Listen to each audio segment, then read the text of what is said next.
नमस्कार सर्वांना, श्री स्वामी समर्थ. तुम्हा सगळ्यांचं आपल्या चॅनलमध्ये खूप खूप मनापासून स्वागत आहे. आजचा दिवस तुम्हाला खूप छान आनंदाचा जाऊ दे ही स्वामींच्यानी प्रार्थना करते आणि आजच्या व्हिडिओला सुरुवात करूया. तर आजच्या व्हिडिओमध्ये आपण मी केलेले स्वामींचे 108 पारायण कसे केले याबद्दलची अगदी डिटेल माहिती बघणार आहोत.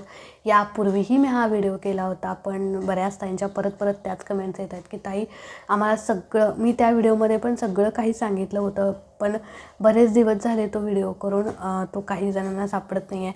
तर परत म्हणजे सारख्या त्याच वारंवार कमेंट्स येतात की ताई आम्हालाही 108 पारायण करायचे आहेत. आणि सध्या परवाच गुरुमाऊलींनी सांगितलं की देशावरती, महाराष्ट्र राज्यावरती बरंच मोठं संकट येणार आहे किंवा येऊ शकतं. तर प्रत्येकाने 108 पारायण स्वामींचे चालू करावेत, दुर्गा सप्तशती पाठ चालू करावेत, आपल्यासाठी, आपल्या स्वतःच्या रक्षणासाठी, देशाच्या रक्षणासाठी, महाराष्ट्राच्या रक्षणासाठी.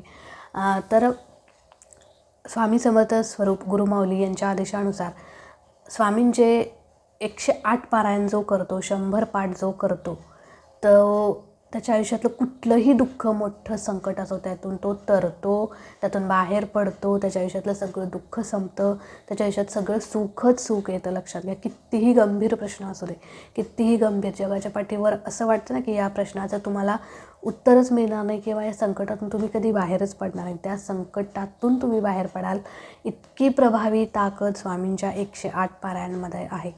दुर्गा सप्तशती ग्रंथ 108 पाठमध्ये आहे. त्याच्यामुळे ह्या दोन्हीपैकी कुठलीही तुम्ही सेवा करा. तर आजच्या व्हिडिओमध्ये मीही ही सेवा केलेली आहे. बऱ्याच ताईंच्या कमेंट्स आल्या त्या की ताई आम्हाला तुम्ही कसं केलं ते सांगा, तुम्ही म्हणजे स्वामींचे 108 पारायण कसे केले, नियम कसे पाळले, सेवा कधी करत होता, म्हणजे टप्प्याटप्प्याने सेवा करत होता की एकाच बैठकीत, असे छोटे छोटे सगळे प्रश्न मी या व्हिडिओमध्ये तुम्हाला सांगणार आहे, जेणेकरून तुमच्या सगळ्या बिझी शेड्यूलमधून सुद्धा तुम्ही ही सेवा अगदी सहज करू शकता. तर बघा, स्वामींचे 108 पारायण करायचे म्हणजे जास्त काही उशीर लागतो किंवा वेळ लागतो किंवा रोज पूजा मांडणी करावी लागते असं काही नाही. बघा, सेवा करणं मनात येणं ही खूप मोठी गोष्ट आहे. सेवा घडो न घडो, पण मला हे करायचं आहे हे मनात येणं पण खूप मोठी गोष्ट आहे. लक्षात घ्या, कुणाच्या पण मनात येत नाही, कळालं? तर तीसुद्धा महाराजांचीच इच्छा लागते. आणि स्वामी चरित्र सगळ्यात पहिले तर बघा, मी राज्ञी व्हायच्या आधी सेवेला सुरुवात केली होती आणि न कुठलंही अपेक्षा, न कुठलीही इच्छा मनात न ठेवता फक्त मला करायचं आहे, ही सेवा करायची, आयुष्यात येऊन एकदा तरी ही सेवा करायची म्हणून मी सेवा केली होती. संकल्प केला होता, पण इच्छा कुठलीच मनात धरली नव्हती. मी खरंच सांगते, महाराज साक्षीला आहेत. आणि म्हणजे काय मागावं महाराजांच्याकडे हेच कळत नव्हतं, कारण महाराजांनी खूप भरभरून दिलेलं आहे. आणि फक्त संकल्प केला की महाराज माझ्याकडून ही सेवा निर्विघ्नपणे पूर्ण करून घ्या. आणि सेवाला चालू केल्यानंतर महाराजांनी म्हणजे म्हणतो ना की देव देतो छप्पर फाडके देतो, असं असतं. आणि 30 पारायण माझे झाले, 30 पारायण माझे कंप्लीट झाले. आणि म्हणजे त्याच वेळी कळालं की मी प्रेग्नेंट आहे. म्हणजे दुसऱ्या वेळी राज्ञीच्या वेळेला प्रेग्नंट आहे मी. पहिल्यांदा ज्यावेळी मला बाळ नव्हतं त्यावेळी मी खूप सेवा केली होती महाराजांची, म्हणजे ती करवून घेतली होती महाराजांनी माझ्याकडून. आणि खूप परीक्षा पण महाराजांनी घेतली होती पहिल्या बाळाच्या वेळी. आणि मग दुसरं बाळ जे आहे ते महाराजांनी असं न मागता, म्हणजे म्हणतो ना की कुठली सेवा करत असताना त्याचं फळाची अपेक्षा आपण करायची नसते. महाराज योग्य वेळ आली की ते फळ त्या सेवेचं देतच असतात. तर 30 पारायण झाले आणि सेकंड प्रेग्नेन्सी कळाली. तर खूप आनंद झाला, कारण पहिल्या वेळी खूप रडले होते, खूप म्हणजे बाळ होत नव्हतं म्हणून मी इतकं डिप्रेशनमध्ये होतं. आणि दुसऱ्या वेळेला इतकं सहजासहजी सगळं मिळालं. म्हणजे महाराजांच्या कृपेने स्वामींच्या 108 पारायणाचा चमत्कारिक अनुभव मला आला. फक्त 30च पारायण माझे झाले होते आणि मला माझ्या सेवेचं फळ महाराजांनी दिले होतं. पण मी कुठलीही अपेक्षा व्यक्त केली नव्हती महाराजांनी की मला प्रेग्नन्सी राहू दे किंवा काय असं. पण त्या सेवेचं फळ न मागता महाराजांनी मला दिलं होतं. तर त्यावेळी 108 पारायण केले. आणि आत्ता सध्या 108 पारायण चालू आहेत. वर्षातून एकदा ही सेवा नक्की सगळ्यांनी करावी. तर कसे करायचे बघा स्वामींचे 108 पारायण. सगळ्यात पहिले तर स्वामीचरित्र सारामृत तुमच्याजवळ ग्रंथ हवा. तर दिंडोरी प्रणीत केंद्रामधून तुम्ही स्वामीचरित्र सारामृत हा ग्रंथ घ्यायचा आहे. तुमच्याकडे जर दिंडोरी प्रणीत केंद्र नसेल तर तुम्ही ह्याच्यावर आपलं वरती पण ऑनलाईन मागवू शकता. कळलं? तर आता सगळ्यात पहिले तुम्हाला काय करायचं, रोज पूजा मांडणी वगैरे करावी लागते का? अगदी छोट्या छोट्या प्रश्नांची सगळी उत्तर मी तुम्हाला देईन, फक्त व्हिडिओ शेवटपर्यंत नक्की बघा. तर आता सगळ्यात पहिले 108 पारायण तुम्ही गुरुवारपासून चालू करा. ठीक आहे, कुठल्याही गुरुवारपासून तुम्ही चालू करा.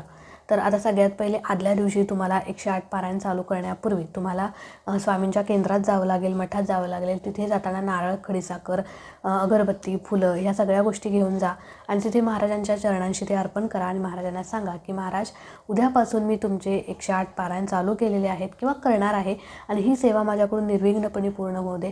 तुम्ही कोणत्या कारणासाठी, कोणत्या समस्येसाठी ही सेवा करताय, संतान प्राप्ती असेल किंवा नोकरी प्राप्ती असेल, विवाह जमण्यासाठी असेल, कुठल्या पण समस्येसाठी, ज्या समस्येसाठी तुम्ही सेवा करताय ती समस्या महाराजांना सांगा आणि महाराजांना सांगा की ह्या समस्येतून माझं निवारण होऊ दे किंवा जे पाहिजे ते मला मिळू दे आणि लवकर द्या आणि सेवासुद्धा निर्विघ्नपणे पूर्ण करून घ्या, अशी महाराजांना प्रार्थना करायची. हा काही संकल्प नव्हे, प्रार्थना करून यायची.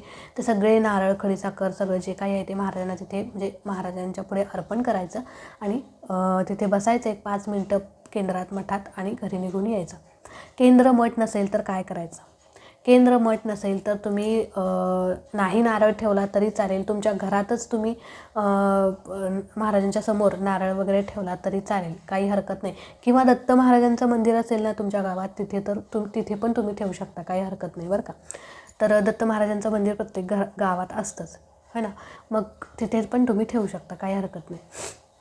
तर आता दुसऱ्या दिवशीपासून तुम्ही हे क्लिअर झालं नारळाचं. त्याच्यानंतर दुसऱ्या दिवशी गुरुवार आहे, छानपैकी लवकर उठायचं, स्नान वगैरे करायचं, घर स्वच्छ करायचं आणि एका सुंदर सेवेला आपण सुरुवात करतोय. तर आपलं मन पण स्वच्छ पाहिजे, पवित्र पाहिजे, छान पाहिजे आणि घरात छानपैकी देवपूजा करा. अंगणामध्ये रांगोळी वगैरे सगळ्या गोष्टी आपल्या झाल्यानंतर देवपूजा करायची, महाराजांच्या मूर्तीवरती अभिषेक करायचा, फोटो असेल तर स्वच्छ पुसून घ्यायचा, पंचोपचार पद्धतीने पूजा करायची आणि त्याच्यानंतर सेवेला चालू करायचं. आता सेवा करत असताना तुम्ही खूप बिझी असाल, ताई आम्हाला एकाच बैठकीत सेवा होत नाही, कसं करायचं, काय करायचं सगळं सांगते. बघा, पहिल्यांदा सेवा काय काय करायची मी सांगते. सगळ्यात पहिले पूजा झाली, संकल्प करायचा. संकल्प आणि सगळ्यात पहिले बसत असताना बसण्यासाठी आसन घ्यायचं. आता आसन घेतल्यानंतर बसायचं, त्याच्यानंतर उजव्या हातामध्ये पाणी घ्यायचं, थोड्याशा अक्षता घ्यायच्या, हळद, कुंकू, फूल घ्यायचं. कळालं? एवढ्या गोष्टी घ्यायच्या. तुमचं नाव बोलायचं, तुमचं गोत्र बोलायचं, गोत्र माहीत नसेल तर कश्यप म्हणायचं आणि म्हणायचं की मी स्वामी, मी मेघा कश्यप गोत्राची आजपासून तुमचे 108 स्वामी चरित्र सारामृताचे 108 पाठ करत आहे आणि ही सेवा माझ्याकडून निर्विघ्नपणे पूर्ण होऊ दे.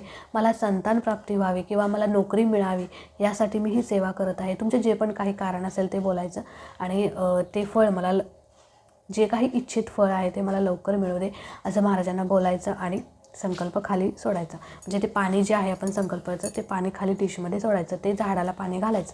आता संकल्प केल्यानंतर तुम्हाला काय करायचं, सगळ्यात पहिले स्वामींना प्रार्थना केली, त्याच्यानंतर पहिल्यांदा स्वामी स्तवन तुम्हाला वाचायचं आहे. आता नित्यसेवेच्या ग्रंथामध्ये स्वामी स्तवन आहे, पहिल्याच दिवशी वाचायचं, दुसऱ्या दिवशीपासून वाचायची गरज नाही. पहिल्या दिवशी स्वामी स्तवन वाचायचं. स्वामी स्तवन वाचून झाल्यानंतर डायरेक्ट आपण पारायणाला सुरुवात करायची. म्हणजे हा जो काही ग्रंथ आहे स्वामीचरित्र सारामृत, तर यामध्ये 21 अध्याय आहे. तर 21 अध्याय पूर्ण वाचायचे आपल्याला असतात. म्हणजे रोज एक पारायण आपल्याला पूर्ण करायचं असतं, रोज 21 अध्याय कंप्लीट वाचावे लागतात. कळालं? तर असं आपल्याला 108 दिवस करायचं, म्हणजे 108 पारायण करायचे आहेत.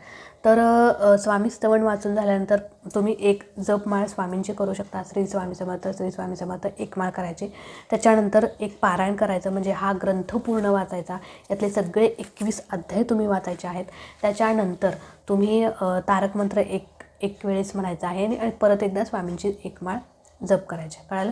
एवढ्या सेवा करायच्या. त्याच्यानंतर तुम्हाला महाराजांची आरती, आता पहिला दिवस आहे, आरती करू शकता. सकाळ संध्याकाळ एक टाईम तरी महाराजांची आरती आपल्या घरात झाली पाहिजे.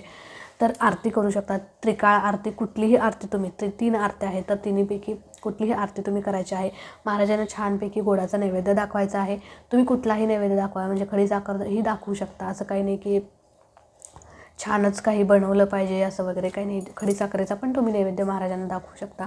तुमच्या घरात 12 नंतर जेवण तुम्ही जेवता, ठीक आहे, तुम्ही कधीही जेवत असाल त्यावेळी जे काही सात्विक अन्न आपल्या ताटात असतं त्याचा नैवेद्य महाराजांना रोज दाखवायचा. कळालं? हे करून बघा आणि अनुभव घेऊन बघा.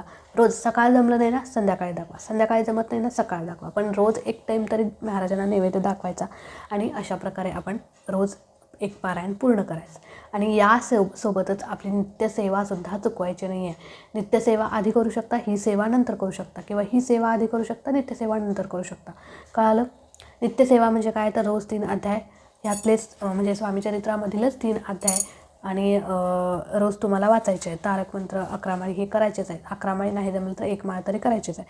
तर नित्यसेवा पण आपल्याला चुकवायची नाही. नाहीतर मी 108 पारायण करतोच आहे, मी हा पूर्ण ग्रंथ रोज वाचतेच की, मग मला परत 3 अध्याय वाचायची काय गरज आहे? तर असं नसतं. नित्यसेवा ही आपला बेसिक पाया आहे.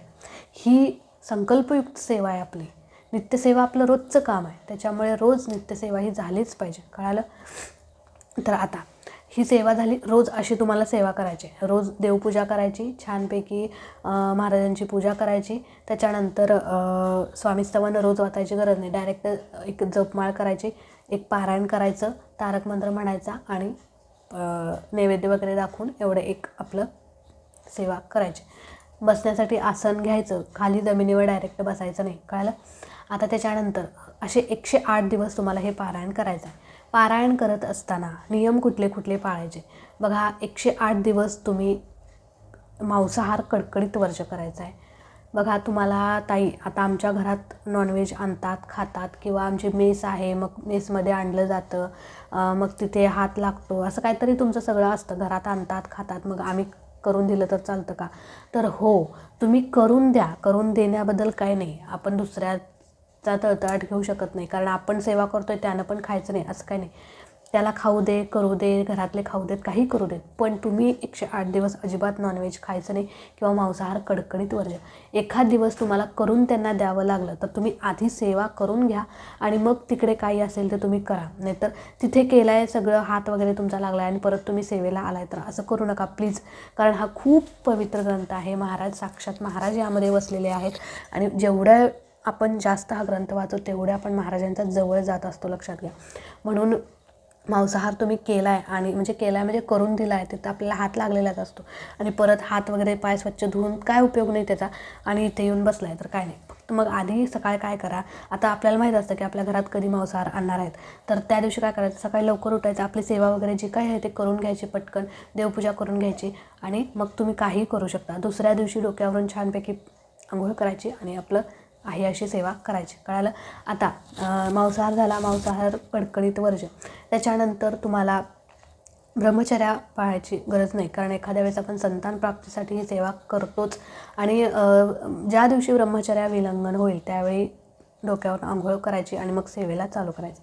त्याच्यानंतर तिसरी गोष्ट म्हणजे परान्न पूर्णपणे वर्ज करायचं. बघा, परान्न का खायचं नाही? परान्न म्हणजे एखाद्या वेळेस आपल्या आता गावाकडे बघा एक सवय असते की तुझी भाजी छान झालेली आहे, मग भाजी खाऊन बघ. दुसऱ्याच्या घरचं अन्न अजिबात बिलकुल खायचं नाही. दुसऱ्याच्या घरी शिजवलेलं अन्न खायचं नाही. तुम्ही तुमच्या आईच्या हातचं, पत्नीच्या हातचं, बहिणीच्या हातचं खाऊ शकता, तुमच्या माहेरी खाऊ शकता, तुमच्या सासरी खाऊ शकता, पण इतर कुणाकडे शेजारी पाजारी नातेवाईक नाही तुम्ही खाऊ शकत. परान्न पूर्णपणे वर्ज करायचं, कारण परान्नामधून आपल्याला अनेक दोष लागत असतात. त्यांचे दोष आपण आपल्याला लावून घेत असतो. कुठेतरी आपले दोष, आपल्या समस्या आपण कमी करण्यासाठी ही सेवा करतोय, बरोबर? तुमची एक समस्या आहे, त्याच्यासाठी तुम्ही ही सेवा करताय, तुम्हाला बाळ होत नाही, तुम्हाला नोकरी लागत नाही, ही तुमची समस्या आहे. मग तुमच्यात काहीतरी घरात दोष आहेत किंवा तुमच्या कुंडलीत दोष आहेत किंवा तुम्हाला काहीतरी पितृदोष आहे, हे दोष कमी करण्यासाठी आपण ही सेवा करतोय आणि त्या दोषांमुळेच तुम्हाला ही समस्या जाणवते, बरोबर आहे? आणि ते दोष कमी करण्यासाठी आपण ही सेवा करतो. मग सेवा आपली पूर्ण झाली पाहिजे का नको सांगा? मग आपल्यातच ऑलरेडी दोष आहेत आणि त्यांचे पण आपण त्यांच्या अन्नातूनच दोष लागत असतात, लक्षात घ्या. अन्नातूनच दोष लागतात. म्हणून त्यांचं अन्न म्हणजे दुसऱ्याच्या घरी शिजवलेलं अन्न अजिबात खायचं नाही. आपले दोष प्लस त्यांचे दोष, मग सेवेचं लवकर फळ किंवा त्वरित फळ आपल्याला मिळत नाही. त्याच्यामुळे परान्न पूर्णपणे वर्ज करायचं.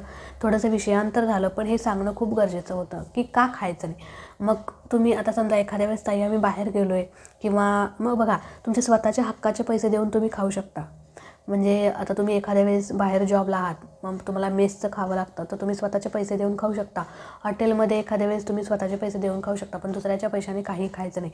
त्याच्यानंतर ताई आम्ही बेकरी पदार्थ वगैरे खाऊ शकतो का? तर हो, खाऊ शकता. स्वतःचे पैसे देऊन तुम्ही खाऊ शकता.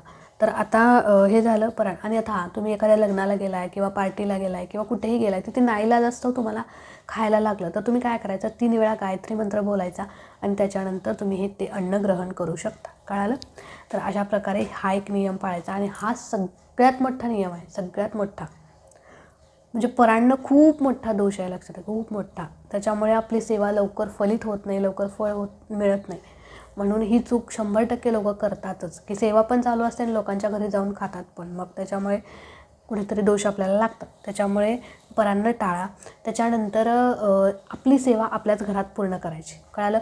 म्हणजे आता 4 दिवस तुम्ही इथे सेवा केला आहे, 5व्या दिवशी तुम्ही माहेरी गेलाय, तर तिथे सेवा करू का? सेवा करा, पण तो दिवस तुम्ही धरायचा नाही. कळालं? 5व्या दिवशी तुम्ही तिथे सेवा करू शकता, तिथे पारायण करू शकता, सगळं करू शकता, पण तो दिवस तुम्ही नाही धरायचा. तुमची सेवा ह्या देवघरापुढेच पूर्ण झाली पाहिजे. म्हणजे जिथे तुम्ही सुरुवात केली, जिथे संकल्प केला आहे, तिथेच तुम्ही सेवा तुमची कंप्लीट झाली पाहिजे, तिथेच तुमचे 108 पारायण पूर्ण झाले पाहिजे. तुम्ही माहेरी गेलाय, ठीक आहे, 8 दिवस राहा, 15 दिवस राहा, तिथे तुम्ही सेवा करू शकता, पण ते 15 दिवस तुम्ही नाही धरू शकत. कळालं? आता त्याच्यानंतर अजून एक काहीतरी प्रश्न होता. तर हां, एकाच बैठकीत एका ताईंचा प्रश्न आला होता, की एकाच बैठकीत नाही केलं तर चालेल का? तर हो, नाही केलं तरी चालेल, काही हरकत नाही. मी सुद्धा तसंच करते. म्हणजे आता बघा, आपल्या आयुष्यात आपण सांसारिक माणसं आहोत, लहान मुलं आहेत, घरात जॉब आहे किंवा काहीही अडचणी आहेत, जॉईंट फॅमिली आहे, एकाच बैठकीत किंवा आपल्याला एखादी शारीरिक व्याधी असू शकते, गुडघ्याचा त्रास, मणक्याचा त्रास, काही तुम्हाला असू शकतं. तर तुम्ही एकाच बैठकीत तुम्हाला नाही जमलं तर ठीक आहे, सकाळी 10 अध्याय वाचा, संध्याकाळी 11 अध्याय वाचा, पण दिवसभरामध्ये एक पारायण पूर्ण झालं पाहिजे. कळालं? कसंही वाचा, पण दिवसभरामध्ये एक पारायण तुमचं पूर्ण झालं. मी स्वतः कशी करते सांगू का? आता सध्या तरी माझी दोन्हीही मुलं लहान आहेत, तुम्हाला माहिती आहे. तर सकाळी मी 6ला उठते, 6 नंतर देवपूजा वगैरे करते. त्यावेळी सेवा काय होत नाही माझी, फक्त देवपूजा होते, एक माळ स्वामींचा जप करते, एवढंच करते सकाळी 6:30ला. त्याच्यानंतर स्वयंपाकाला लागते. स्वयंपाक करा, मिस्टरांचं 7:45ला ते जातात म्हणून ड्युटीवरती. त्याच्यानंतर स्वयंपाक सगळा करून घेते, तोपर्यंत राधनी प्रबल उठलेले असतात. आणि त्याच्यानंतर राधनीला खाऊ घातल्यानंतर म्हणजे 8:30-9ला मी 10 अध्याय वाचते. परत एक 11 वेळा स्वामींचा जप करते आणि 10 अध्याय वाचते. 10 अध्याय वाचून झाल्यानंतर एकदा तारक मंत्र म्हणते आणि तेवढीच सेवा करते. परत संध्याकाळी किंवा दुपारच्या वेळेस राधनी झोपल्यानंतर 11 अध्याय वाचते किंवा संध्याकाळी ज्यावेळी मिळेल त्यावेळी मला वेळ मिळेल त्यावेळी मी 11 अध्याय वाचते. तर अशा प्रकारे मी दिवसभरामध्ये एक पारायण पूर्ण करते. तुम्हीही तसंच करू शकता किंवा एकाच बैठकीमध्ये केलं तर अतिशय उत्तम. पण शक्यतो जर तुम्हाला नाही जमत, माझ्यासारखं तुमचं काही असेल प्रॉब्लेम, तर तुम्ही लहान मुलं असतील तर तुम्ही 2 बैठकीत पण करू शकता, काही हरकत नाही. फक्त दिवसभरामध्ये पूर्ण करायचं आपल्याला. कळालं? तर अशा प्रकारे तुम्हाला ही सेवा करायची आहे. 108 पारायण पूर्ण झाल्यानंतर तुम्ही परत आता ह्याला सेवा पूजा म्हणजे पूजा मांडणी करावी लागते का? तर नाही, अजिबात पूजा मांडणी वगैरे काही करायची नाही. फक्त पहिल्या दिवशी छानपैकी महाराजांच्या मूर्तीवर अभिषेक करायचा छानपैकी आणि रोज आपली आई अशी देवपूजा करून पारायण करायचं, सेवेला चालू करायचं. रोजची पूजा मांडणी वगैरे उपवास वगैरे काही नाही, फक्त मांसाहार वर्ज्य, परान्न वर्ज्य. ब्रह्मचर्या विलंघन झालं असेल तर दुसऱ्या दिवशी डोक्यावर आंघोळ करायची आणि सेवेला चालू करायचं. शक्यतो सेवा करत असताना कुणाशी अपमान होईल, कुणाला वाईट बोलाल असं काही वागू नका. मासिक धर्म सुतक विटाळ आलं तर मासिक धर्म आला तर तेवढेच 5-6 दिवस स्किप करा आणि परत सेवेला चालू करा. सुतक विटाळ आलं तर आपली कसं होतं, 15 दिवस सुतक विटाळात जातात, त्याच्यामुळे सेवा खंडित होते. जर खूपच लांबचं सुतक असेल, म्हणजे 3 दिवसाचं, 4 दिवसाचं, 3 दिवसाचं किंवा 7 दिवसाचं पण काही ठिकाणी सुतक असतं, तर तसं असेल तर तुम्ही ती सेवा म्हणजे कंटिन्यू तुम्ही 3 दिवसाचं तुम्हाला सुतक असेल तर 3 दिवस स्किप करायचे, परत 4थ्या दिवशी छानपैकी पूजा करून सेवा कंटिन्यू करायची. पण घरातलंच एखादं कोणी जवळचं गेलं असेल आणि मग तो 15 दिवसाचा काळ असतो, 15 दिवस आपण पूजा वगैरे काही करत नाही, मग ती सेवा खंडित होते. त्याच्यामुळे तुम्ही पहिल्यापासून सेवेला चालू करायचं आहे. कळालं? आता 108 पारायण तुमचे पूर्ण झाले, तर पूर्ण झाल्यानंतर उद्यापन वगैरे असं काही असतं का? तर नाही, उद्यापन तुम्ही तुमच्या इच्छेने करू शकता, काही हरकत नाही. तुम्ही 2 मुलं जेवू घालू शकता, मुली जेवू घालू शकता. इतकं छान सेवा तुमच्याकडून झालेली आहे, महाराजांनी पूर्ण करून घेतलेली आहे. तर किंवा तुमच्या यथाशक्तीने तुम्ही केंद्रात अन्नदान करू शकता, काही तुमच्या यथाशक्तीने गोरगरिबांना तुम्ही देऊ शकता. असं काही नाही की केलंच पाहिजे. तुमच्या इच्छेवर आहे. फक्त शेवटच्या दिवशी 108 पारायण पूर्ण झाल्यानंतर महाराजांना गोडाचा नैवेद्य दाखवा. जे काही महाराजांना आवडतं, म्हणजे बेसनाचे लाडू असेल, पुरणपोळी असेल, जे काही गोडाचं आहे ते छानपैकी महाराजांना नैवेद्य करून दाखवा आणि तुम्ही सगळ्यांनी तो प्रसाद म्हणून खा. आणि त्याच्यानंतर आता सगळी सेवा पूर्ण झाल्यानंतर 108 पारायण पूर्ण कंप्लीट झाल्यानंतर त्याच्यानंतर जो काही पुढचा दिवस येईल त्यावेळी एक नारळ, खडीसाखर, अगरबत्ती, फूल घेऊन परत महाराजांच्या केंद्रात जायचं आहे. आता किंवा दत्त महाराजांच्या मंदिरात तुम्ही जिथे आधी गेला होतात बघा तिथे जायचं आणि महाराजांना सांगायचं की महाराज, इतकी उच्च कोटीची सेवा तुम्ही माझ्याकडून निर्विघ्नपणे पूर्ण करून घेतलीत आणि माझ्या सेवेचं फळसुद्धा मला दिलं. एखाद्या वेळेस सेवा व्हायच्या आधीच आपल्याला महाराज देतात किंवा एखाद्या वेळेस नाही इच्छा पूर्ण झाली म्हणून नाही नाराज व्हायचं नाही, कारण महाराजांच्या खात्यामध्ये आपली सेवा जमा झालेली असते. एक ना एक दिवस त्याचं फळ महाराज आपल्याला नक्की देतात. इतकं देतात की आपल्याला म्हणजे त्याची आपण कल्पना पण करू शकत नाही. म्हणून नाराज व्हायचं नाही आणि सेवा फळ मिळालं किंवा इच्छा पूर्ण झाली म्हणून सेवा मध्येच पण सोडायची नाही, सेवा कंप्लीट करायची. कळालं? आता तिथे नारळ, खडीसाखर अर्पण करायचं आणि महाराजांना सांगायचं की इतकी छान तुम्ही सेवा करून घेतलीत आणि खूप मी नशीबवान आहे की माझ्याकडून ही सेवा पूर्ण झाली, तुम्ही करून घेतलीत आणि अशीच सेवा माझ्याकडून घडत राहू दे, तुमच्या सेवेत मला राहू दे अशी प्रार्थना करायची आणि नारळ, खडीसाखर तिथं अर्पण करायचं आणि तुम्ही घरी यायचं. तर अशा प्रकारे हे स्वामींचे 108 पारायण तुम्हाला करायचे आहेत. मी सुद्धा सध्या तरी असंच करते, कारण एकाच बैठकीत मला नाही होत, कारण एकाच बैठकीत केलं की मध्ये तरी राज्ञी तरी उठते किंवा तिचं तरी मग असं म्हणजे काहीतरी असतं, झोपलेली असली तर मग सेवेला चालू की ती उठते कधीतरी, मग होत नाही ना. मग मी सकाळी 10 अध्याय वाजते, संध्याकाळी 10-11 अध्याय वाजते. त्याच्यामुळे असं मी सध्या तरी अशीच सेवा महाराज माझ्याकडून करून घेत आहेत. चला, आजचा व्हिडिओ इथेच एंड करते. आवडला असेल तर नक्कीच लाईक करा, शेअर करा. चॅनलवरती नवीन असाल तर चॅनलला सबस्क्राईब नक्की करा. भेटूया अशाच एका नवीन व्हिडिओसोबत, नवीन सेवेसोबत. तोपर्यंत खुश राहा, आनंदी राहा आणि सगळ्यात महत्त्वाचं महाराजांची सेवा करत राहा. श्री स्वामी समर्थ.